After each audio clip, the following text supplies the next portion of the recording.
5월 6일 오늘 만나 성경 말씀은 창세기 36장 40절에서 43절 말씀입니다.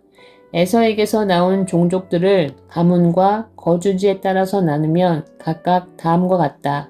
그 이름은 딥나와 알와와 여댓과 오홀리바마와 엘라와 비논과 그나스와 대만과 밉살과 막디엘과 이란이다. 이들이 에돔의 종족들이다.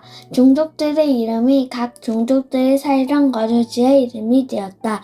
에돔 사람의 조상은 에서이다. 아멘.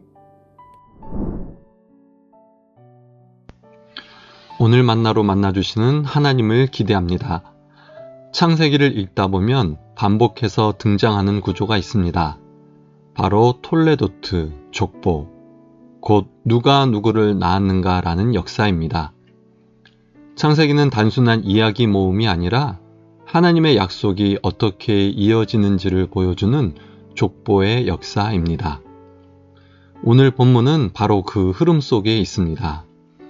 창세기 25장에서 이삭의 계보가 나오고 37장에서 요셉의 이야기로 넘어가기 전에 36장에서 에서, 곧 에돔의 계보가 먼저 정리됩니다.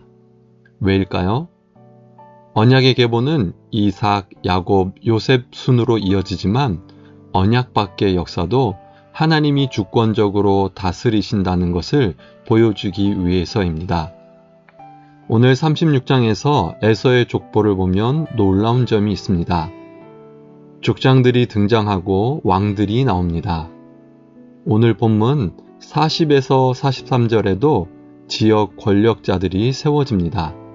이것을 보면 이미 국가 수준의 체계가 형성되었음을 알 수 있습니다. 그런데 31절에 중요한 구절이 나옵니다.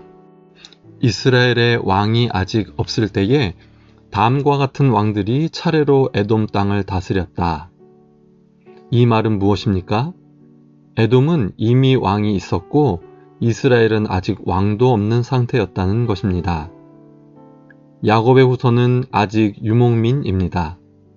정착도 제대로 하지 못했고 나라의 형태도 갖추지 못했습니다. 반면 에서의 후손은 빠르게 번성했고 정치 구조를 세우고 눈에 보이는 성공을 이루었습니다.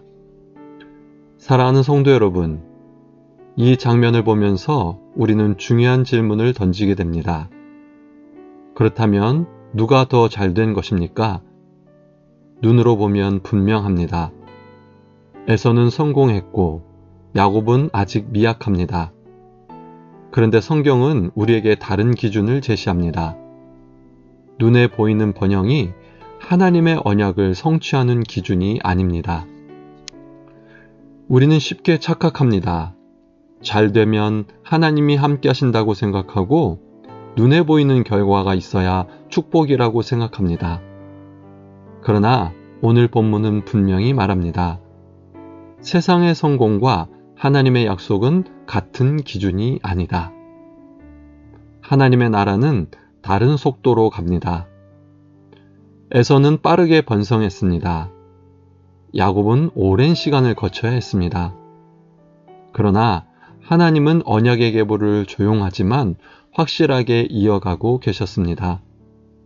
눈에 띄지 않을 뿐이지 멈춘 것이 아닙니다. 사랑하는 성도 여러분, 오늘 우리의 삶에도 이 긴장이 있습니다. 어떤 사람은 빠르게 성공하고 어떤 사람은 더디게 가는 것처럼 보입니다. 어떤 사람은 눈에 보이는 결과가 있고 나는 그렇지 않은 것처럼 느껴질 수 있습니다. 그때 우리는 질문해야 합니다. 나는 무엇을 기준으로 살고 있는가? 결과입니까? 성취입니까? 아니면 하나님의 약속입니까? 하나님의 약속이 기준이다라는 말은 막연한 신앙적 표현이 아닙니다. 우리의 실제 선택을 바꾸는 기준입니다. 누군가는 더 빠르게 성공하는 것처럼 보일 때 나는 조급해지지 않고 정직하게 살아가는 것을 선택하는 것. 손해를 보더라도 하나님이 기뻐하시는 방향을 선택하는 것. 관계 속에서 억울한 상황을 만났을 때 내 방식으로 밀어붙이는 것이 아니라 하나님 앞에서 정직하고 바르게 반응하는 것. 불안한 미래를 바라볼 때 내가 다 통제하려고 하는 것이 아니라 하나님이 내 삶을 인도하신다는 믿음으로 오늘 맡겨진 자리에서 충실하게 살아가는 것. 이것이 바로 하나님의 약속을 기준으로 사는 삶입니다. 그래서 오늘 하루 이 기준을 붙들고 살아가시기를 바랍니다. 눈에 보이는 결과에 흔들리지 말고 하나님의 약속을 붙드십시오. 나는 결과가 아니라 약속으로 산다. 이 고백을 붙들고 살아가는 저와 여러분 되시기를 주님의 이름으로 축복합니다. 기도하겠습니다. 하나님 아버지, 눈에 보이는 결과와 성공이 아니라 하나님의 뜻과 기준을 따라 살게 하시니 감사합니다. 우리의 마음이 조급함과 비교에서 벗어나 하나님을 신뢰하는 믿음 위에 서게 하옵소서. 손해를 보더라도 정직과 순종을 선택하고 오늘 맡겨진 자리에서 충실하게 살아가게 하옵소서. 보이지 않는 가운데서도 일하시는 하나님을 믿으며 흔들리지 않는 믿음을 주옵소서. 예수 그리스도의 이름으로 기도드립니다. 아멘. 두 가지 기도 제목으로 기도하겠습니다. 오늘 하루 눈에 보이는 결과와 성공이 아니라 하나님의 약속을 기준으로 선택하게 하옵소서.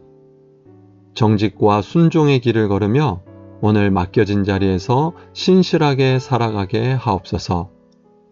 다음 세대를 위해서 기도합니다. 다음 세대가 세상의 기준이 아니라 하나님의 약속을 붙들고 살아가게 하옵소서. 비교와 조급함을 내려놓고 하나님을 신뢰하는 믿음의 사람들로 자라나게 하옵소서. 이 기도 제목으로 기도하신 후에 개인 기도 하겠습니다.